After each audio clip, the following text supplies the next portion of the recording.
Bonjour à tous, alors j'espère que vous allez bien. Je vous propose aujourd'hui une recette parfaite pour cette rentrée des classes avec un format un peu différent d'habitude. Je vous montre toutes mes astuces et les ingrédients que j'utilise pour réaliser des cookies à mon sens vraiment parfaits. Alors, premier ingrédient important dans la recette, c'est évidemment le beurre, du beurre doux. Mais ce qui est très important, c'est qu'il faut qu'il soit pommade. Donc soit vous le sortez un peu avant, enfin même 2 heures, voire 3 heures avant, selon la température de votre pièce. Et donc il faut qu'il soit mou. Bon, moi là, il ne l'est pas assez, donc je vais le passer vraiment très légèrement au micro-ondes. Et donc là, donc je l'ai vraiment mis que quelques secondes, mais là on voit qu'il est bien mou. Donc je vais pouvoir l'ajouter à mon sucre. Donc voilà un beurre bien pommade. Donc maintenant, je vais y ajouter mes sucres parce qu'on va mettre 2 sucres différents. Je mets d'abord du sucre roux. J'ajoute ensuite du sucre brun ou alors donc du sucre complet. Vous avez aussi du sucre cassonade qui peut fonctionner. Et je mélange, donc je crème le tout.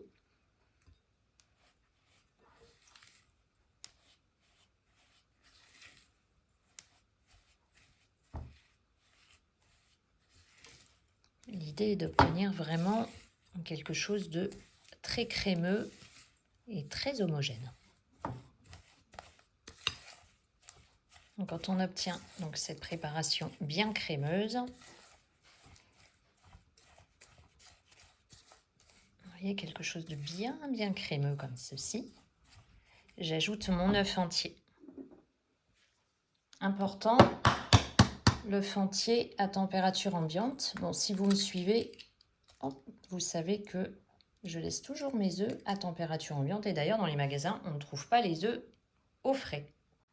Et je mélange à nouveau jusqu'à incorporer complètement mon œuf entier.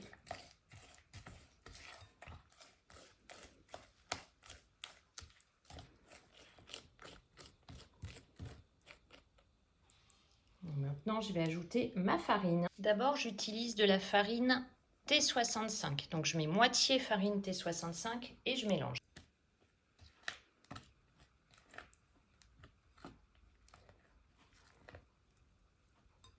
Je vais ajouter la deuxième moitié de farine et je vais utiliser de la farine T45. Vous pouvez aussi utiliser de la T55. Moi, j'en ai plus, donc aujourd'hui, ce sera de la T45. Donc de la T45, c'est l'autre moitié de la farine qu'on utilise plus normalement pour la pâte à crêpes, pour les brioches. Bon, là, ça va apporter le côté moelleux au cookie. Avec ces deux types de farine, on va vraiment obtenir un super résultat. Donc je mélange à nouveau. Quand j'ai partiellement mélangé, on ne s'est pas complètement incorporé, j'ai ajouté le bicarbonate alimentaire. Alors, je ne veux pas des cookies bombés, donc j'en mets pas trop. Je mets une demi-cuillère à café, une petite.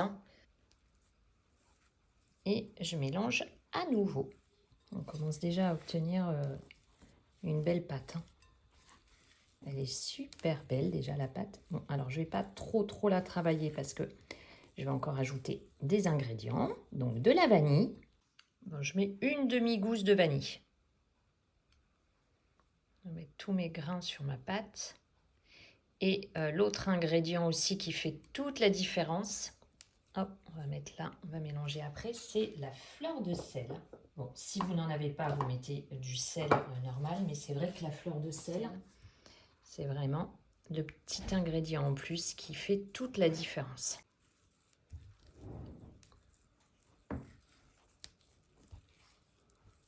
Donc on est généreux en plus, donc je vais couper ma plaque de chocolat en morceaux.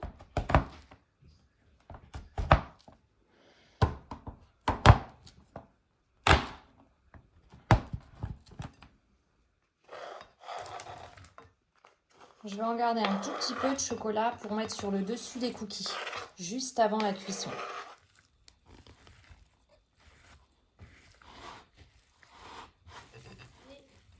Je vais faire figer un peu le beurre, donc je vais placer ma pâte un peu au frais. Alors 30 minutes, Bon, moi j'ai un frigo qui est puissant, donc 30 minutes c'est pas mal.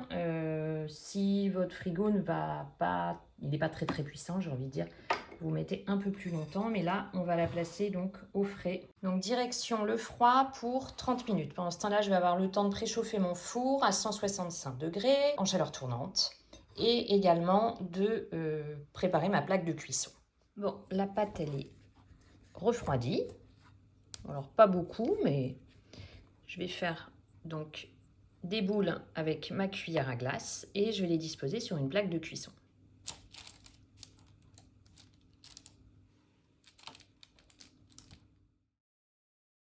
Alors je les reforme un petit peu, voilà, qu'ils soient tous bien ronds, en sachant qu'ils vont s'étaler à la cuisson.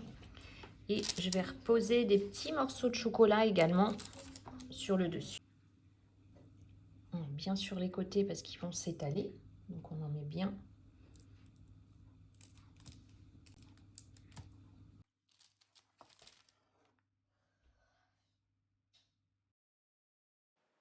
À la sortie du four, j'aime aussi taper ma plaque pour que le chocolat s'étale un peu sur les cookies.